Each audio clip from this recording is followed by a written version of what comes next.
I began my journey into chronicling the censorship industrial complex.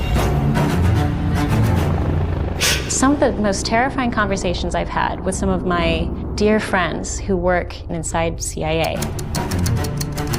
And their jobs is to go to other countries, get involved in elections, protests that will help overthrow a regime.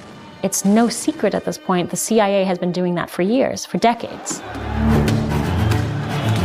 But the most terrifying conversations I've had are the ones where they would look to me and say, my God, like the 2020 election, we're doing to our people what we do to others.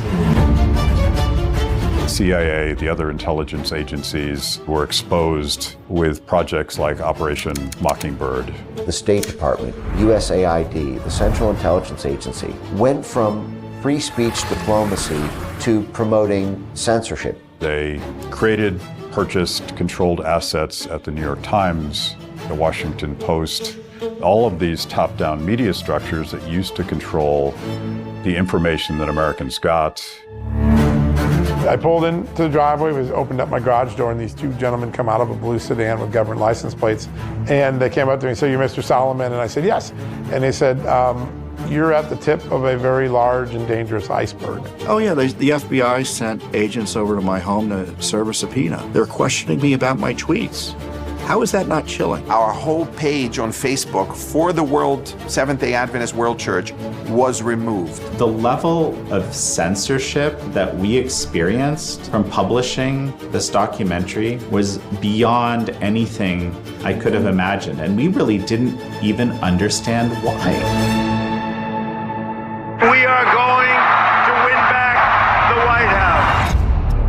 The Russia collusion story broke in fall of 16. That's where the big lie first erupted. Russian operatives use social media to rile up the American electorate and boost the candidacy of Donald Trump. That's why they went after Trump with the Russiagate and with the FBI probes and with the CIA impeachments and things like that. My FBI sources told me there's nothing there. And I kept wondering to myself, how could it be that something that's not true be taken so seriously and be portrayed as true? How do you expand sort of top-down control in a society? How do we flip? How do we invert America? The evidence that the Supreme Court recounts is bone-chilling. The federal government would call a private media company and say, cancel this speaker or take down this post. I mean, just think about this. A sitting president of the United States had his Twitter and Facebook accounts frozen. Our founding fathers could not possibly have imagined that. Is there a chance that this documentary will be censored? I think there's a huge chance this documentary gets censored. Yeah, so it's interesting when you look at so many of the big censorship cases in the United States involving COVID, Hunter Biden's laptop, they all go back to a common thread. What is that thread? National security. Google Jigsaw produced world's first AI censorship product, things the model were trained on, support for Donald Trump, the Brexit referendum that the State Department tried very desperately to stop.